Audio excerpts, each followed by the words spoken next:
Hello, everyone, and happy International Women's Day. At least that's today when I'm recording this. I am very excited. I just got my first Feminist Book Club box. I am so excited. I was so happy to see that it even existed. So I signed up right away, but it was after the February shipment had gone out. So instead I got a lovely note from the founder to say, sorry you missed the first one, but we'll keep you included in March, and it was really nice to just have that personal touch as well. So I'm looking forward to opening this and getting my hands on the goodies inside. I know it's in it already because they send out spoilers through their Facebook page and Instagram. So I know it's coming.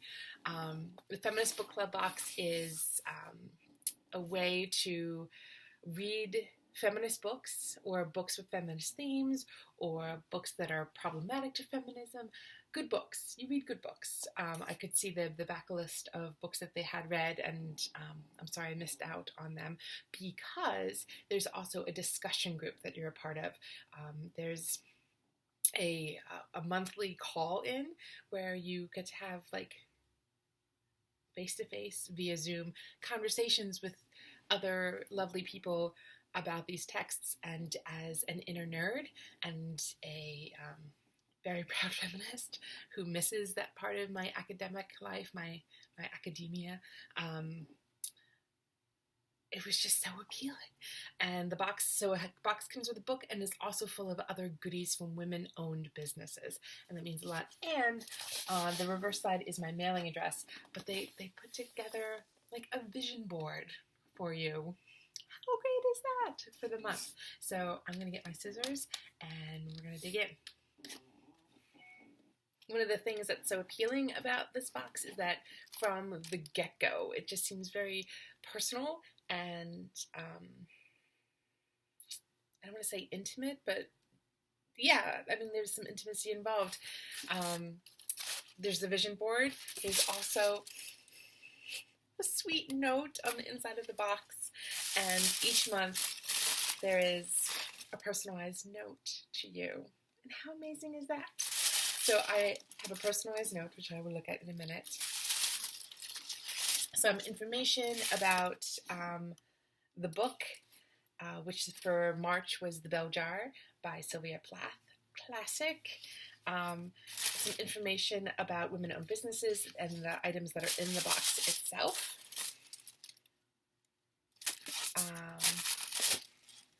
And other women-owned businesses. Here is the 50th anniversary edition of The Bell Jar, and as luck would have it, I was just planning on rereading it anyway, so I'm really looking forward to the conversation that's going to be had in just a couple of weeks, so I gotta get to reading. Also in this book, some cookies from thumbscookies.com, made in Minneapolis. A reusable, oh my gosh, tote bag for all of your goodie shopping. And this is what I was particularly looking forward to when I saw that this was coming in this month's box. I was over the moon. They're mittens from a company called Flip 'em the Bird. How great are these? We're just getting into spring here in the Northeast. We got 8 inches of snow on Monday. We got 8 inches of snow on Monday. So this is perfect weather to wear these as I drive my children about and deal with the chaos that is traffic and whatnot. In any case, so in the box are a note from the founder, Renee. Happy International Women's Day, Sarah. We don't need any excuse to celebrate women, but doesn't it feel pretty good to have a special holiday for it? Yes, it does. There's also information about the products that are in the box itself in this pamphlet. Thumbs cookies, Flip 'em the Bird gloves, eco bags. There's some coupons for Percy, which is a leather handbag company, and Maggie Germano, certified financial education instructor, who's giving off discount to box recipients this month as part of the contribution. The box also supports charitable organizations. The proceeds of each month's box goes to support charitable organizations.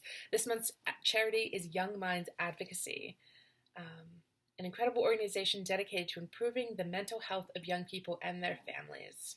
Because conversations around the bell jar always come back to mental health, this month feels like the perfect time to support a mental health organization.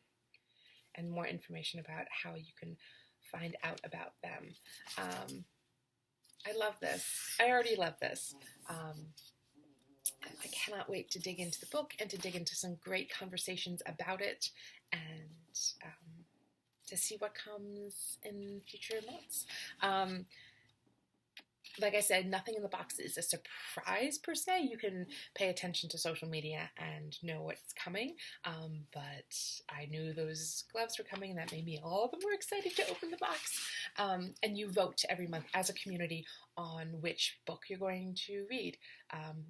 There's a call for suggestions, and then a Google form goes out to poll your top 2 choices. And this month, neither of my top 2 choices made it, or for the coming month, for April, but the book that was chosen, I cannot wait to read anyway. There was no bad choices in the lists, and it really opened up my eyes to some other authors and other titles that I should be paying more attention to, and just weren't on my radar. Highly recommend it. I've just dipped my toe in this water, and I am loving it. So yeah, thanks for joining me on this little video. And I'm sure there'll be more good things to come from the Feminist Book Club. Be well, and until next time, take care.